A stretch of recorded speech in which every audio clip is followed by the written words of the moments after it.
Yes, Charlie Grice going for Great Britain in this one. Better known as a 1500-metre man, but trying a few things out here. Neither of the two British 800-metre men in Rio. Elliot Giles and Michael Rimmer are here, but look out for Bosse and Rotich, the leader of the Diamond League. Nigel Amos, silver medalist, here 4 years ago behind David Rudisha. Bram Som is, well, he's a professional pacemaker. European champion 10 years ago in his own right, but spends most of his time pacing in the Diamond League and does it very well. Nigel Amos of Botswana withdrew from the 800 in Monaco last week. Has struggled a little bit with injury this season, so we're looking to see what form he's in. Still 22, he's 18 when he finished just behind Rudisha here. Ferguson Chariot Rotich, the diamond race leader after wins in Shanghai and Stockholm. Second in Eugene to Boris Berian. Second at the Kenyan Olympic trials as well to Alfred Kipketer. Pierre Ambroise Bosse can blow a bit hot and cold. Only fifth at the European Championships behind Kishot and Lewandowski and Giles and Tuka. But has some very impressive runs as well this season. So too Brandon McBride, youngest in the lineup, regularly below 145 this season, the Canadian. Sharing of lanes for Charles Jock. What a story for him and his family to reach this point.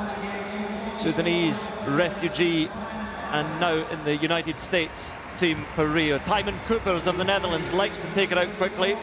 Eric Sawinski suffered in those US trials, came unstuck and will not be there in Rio. Slightly more consistent than Charles Jock throughout the season. Charlie Grice sharing a lane here with Jeff Risley, the Australian. Grice coming off that very impressive run in Monaco, 3:33.60 in the 1500 there. A good challenge for him to get involved in an 800 metres race. And Mark English of Ireland, it goes on the inside. And there is Ferguson Chariot, better known as Ferguson Chariot Rotich. On your mark. So he should be the man to beat here in the men's 800 metres. And Bosse just inside Rotich. Nigel Amos in the orange shirt just outside. And Bram Som on the far outside has been asked to take them through in 50 seconds to 400 metres and then about 1:16 to 600. And we'll see how quickly they go. Who can forget that wonderful, wonderful race on this track 4 years ago when Rudisha was the pacemaker and the winner. And they all strung out behind him and all went to lifetime best times. And just a bit of a gap from Som to McBride at the moment, the young Canadian who's following closest. Well, Bram Som doing the job that he's been asked to do, pacing them along, but there's not much interest in that. And there really can't be. 3 weeks before the Olympic Games, it's not about running fast times, it's just about establishing where you are. Look at the outside, Rotich, the Kenyan, who beat the great David Rudisha into third place in the Kenyan trials. And I just wonder, this is a man we're going to be looking at in a few weeks' time. Charlie Grice, who's impressed so far, using this race as a springboard for his Olympic 1500-metre attack. Bram Som doing well, McBride following, and then down the back straight, Charlie Grice starting to run well as Bosse of France takes over. Bosse hits the front and Amos tries to lift the pace a little bit with that rather ragged style, and McBride, an elegant runner inside, but Bosse leading them out at the moment. McBride and Amos in close contention. Charles Jock all the way at the back, and Charlie Grice is beginning to labour a little bit. But here comes Bosse. McBride trying to lift the pace, but it's Pierre Ambroise Bosse coming through for the victory surely. McBride, does he still have something? He's closing a little bit, but he's not going to get there.